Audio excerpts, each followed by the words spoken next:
নমস্কার। সামনেই হচ্ছে পুত্রদা একাদশী। তো অনেকেই একাদশী রেখে মিষ্টি খাবার কিংবা ফল খেতে পছন্দ করে না। তাদের জন্য আজকে একটা সহজ এবং মজাদার রেসিপি আমি বলে দিচ্ছি।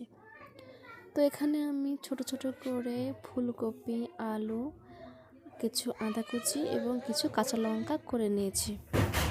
আর আগে থেকেই আমি কিছু সাবুদানা ভিজিয়ে রেখেছি।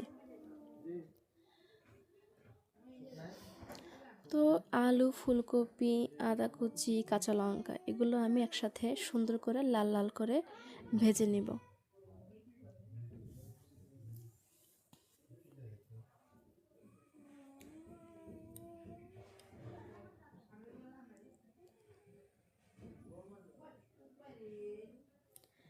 এগুলো হালকা করে ভেজে নেওয়ার পরে এখানে হলুদ আর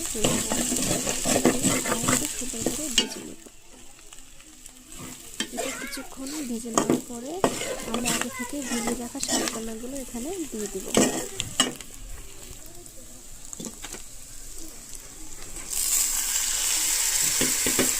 সাবুদানাগুলো দিয়ে এখন ভালো করে নেড়ে চেড়ে নামিয়ে নেব।